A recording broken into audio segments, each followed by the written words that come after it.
Bismillahirrahmanirrahim. Bismillahirrahmanirrahim. Alhamdulillah wassalatu wassalamu ala Rasulillah wa ala alihi wa ashabihi wa man walah wa ba'd. Assalamualaikum warahmatullahi wabarakatuh. Sahabat Abjad yang mudah-mudahan Allah Subhanahu wa taala selalu melimpahkan anugerah, rahmat dan inayahnya kepada kita semua. Kali ini kita bertemu kembali dalam kajian tafsir surah Al-Waqi'ah. Kita akan melihat surah Al-Waqi'ah ini secara lebih rinci. Surah Al-Waqi'ah itu kalau kita lihat dalam urutan Mushaf Al-Quran berada pada urutan yang ke-56 ya. Jadi surah Al-Waqi'ah kita bisa lihat surat yang ke-56. Terdiri dari 96 ayat. Kalau kita lihat ayat-ayatnya itu pendek-pendek, yang secara redaksional itu bisa kita kenali sebagai surah atau ayat-ayat yang turun pada periode Mekah sebelum Nabi hijrah ke Madinah, atau yang disebut dengan surah Makkiyah. Jadi surah Al-Waqi'ah ini termasuk surah Makkiyah atau yang turun sebelum Nabi hijrah ke Madinah. Surat Al-Waqi'ah kalau dilihat dari namanya, Al-Waqi'ah itu dari kata waqa'a. Waqa'a itu adalah terjadi. Al-Waqi'ah itu adalah peristiwa atau kejadian yang tentu saja maha dahsyat. Yang dimaksud itu adalah Al-Qiyamah, ya, jadi hari kiamat. Dan menurut banyak ulama tafsir, Al-Waqi'ah itu adalah salah satu nama dari hari kiamat. Di sini ditegaskan bahwa kata Al-Qiyamah itu sendiri, ketika dikatakan idza waqa'atil waqi'ah, apabila terjadi kiamat atau peristiwa dahsyat yang pasti terjadi, ini menunjukkan bahwa kiamat itu adalah sebuah keniscayaan. Pasti akan terjadi. Surah Al-Qiyamah dinamakan, surah Al-Waqi'ah dinamakan demikian karena kejadiannya itu pasti. Dan kalau kita lihat kandungannya secara umum, ya, surah Al-Waqi'ah ini yang tadi saya katakan itu turun pada periode Mekah. Surah-surah Makkiyah itu fokusnya antara lain adalah menekankan prinsip-prinsip akidah. Keyakinan tentang keesaan dan kekuasaan Allah Subhanahu wa taala, tentang kenabian dan risalah Al-Quran, dan yang ketiga adalah menetapkan tentang keniscayaan hari kebangkitan, hari kiamat. Ini tiga hal yang mendapat tekanan kuat dalam surah-surah yang turun pada periode Mekah. Kalau kita lihat kandungan surah Al-Waqi'ah ini secara umum itu berbicara tentang keniscayaan hari kebangkitan, hari kiamat. Walaupun nanti pada bagian akhirnya itu kita juga akan mendapatkan penjelasan tentang kebenaran Al-Quran. Bukti-bukti keniscayaan hari kebangkitan itu kita juga akan temukan di dalam surah Al-Waqi'ah ini, terutama pada unit atau kelompok ayat yang kedua. Jadi kalau kita bagi secara umum surah Al-Waqi'ah ini ada tiga pokok bahasan. Yang pertama tentang hari kiamat itu sendiri dengan kejadian-kejadian yang maha dahsyat pada saat itu, termasuk nanti nasib manusia. Bagian yang kedua itu berbicara tentang balasan yang akan diterima oleh tiga golongan manusia itu. Dan di situ kita akan melihat juga bukti-bukti keesaan, keagungan dan kekuasaan Allah Subhanahu wa taala. Lalu nanti pada bagian akhir itu dibicarakan tentang kebenaran Al-Quran dan bagaimana keadaan manusia saat sakaratul maut. Surah Al-Waqi'ah ini sangat populer sekali ya. Sering sekali diamalkan oleh banyak masyarakat kita karena memang surah Al-Waqiah ini sebagaimana ditemukan dalam beberapa hadis-hadis yang sahih, sebagiannya ada yang dhaif. Tetapi para ulama hadis dalam hal fadailul a'mal, keutamaan surah, keutamaan amal-amal ibadah, itu masih mentolerir penggunaan hadis-hadis dhaif dalam batas-batas tertentu. Termasuk nanti keutamaan tentang surah Al-Waqiah ini. Begitu sangat populer karena ada beberapa keutamaan yang disebutkan dalam beberapa hadis-hadis Rasulullah SAW. Antara lain yang pertama adalah bahwa surah Al-Waqiah ini termasuk salah satu surah yang paling sering dibaca oleh Rasulullah SAW saat sholat subuh. Jadi ini tidak terlalu panjang, tidak terlalu pendek, menurut ukuran masa Rasulullah SAW.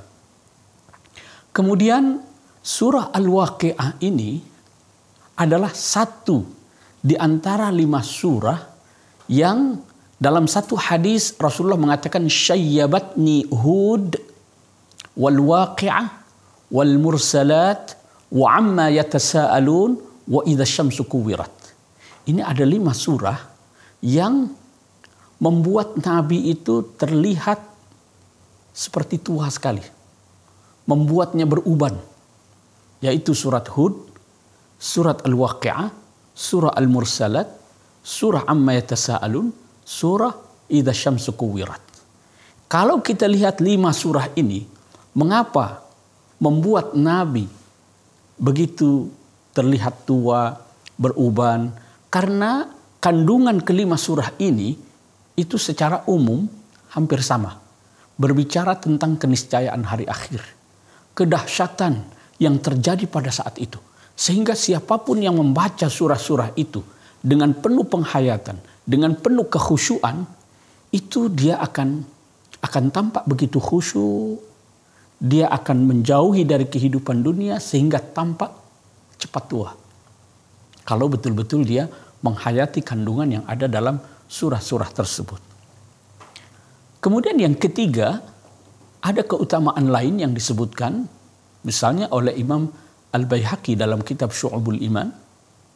Dia mengatakan bahwa mengutip sebuah hadis dari Rasulullah SAW, man qara'a suratul Waqi'ah kulla lailatin lam tusibhu faqatun abadan.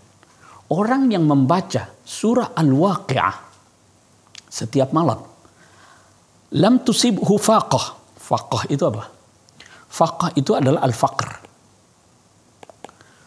Faqah itu juga bisa bermakna al-hajah. Artinya kalau orang rajin membaca surah Al-Waqi'ah di setiap malam, dia tidak akan pernah miskin. Dia tidak akan pernah berkebutuhan. Abadan, selamanya. Nah, inilah yang difahami oleh kebanyakan masyarakat kita kalau mau kaya baca surah Al-Waqi'ah. Karena memang juga ada dalam riwayat yang lain dikatakan suratul Waqi'ah ini adalah suratul ghina, surat kekayaan. Bahkan di situ Abdullah ibnu Mas'ud, salah seorang sahabat, itu selalu mengajarkan anak-anak perempuannya untuk selalu membaca surah Waqi'ah. Bahkan ketika menjelaskan tentang suratul ghina, allimu auladakum, allimuha auladakum, ajarkan anak-anakmu surah Al-Waqi'ah ini. Nah, kata faqah kita bisa fahami secara hakiki, kita bisa fahami secara metafor. Kalau kita fahami secara hakiki, ya, secara hakiki, inilah yang diyakini oleh banyak orang. Kalau mau kaya, mau banyak dapat rezeki, dimudahkan dalam soal kehidupan yang bersifat materi, maka perbanyak baca surah Al-Waqi'ah ini. Ini memahaminya secara hakiki. Secara hakiki. Dan tidak menutup kemungkinan memang. Sebab ayat-ayat Al-Quran, surah-surah Al-Quran, bila dilakukan atau bila dibaca secara istiqomah dia akan mendatangkan kemanfaatan tersendiri. Ada keberkahan yang akan diperoleh. Jadi siapa yang melakukan itu dengan penuh keyakinan, insya Allah, Allah akan mudahkan.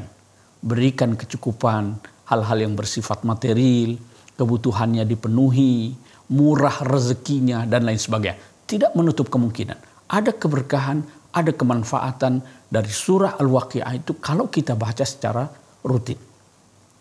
Tetapi kata faqih ini juga bisa kita maknai secara metafor atau secara majazi. Ini dalam arti apa?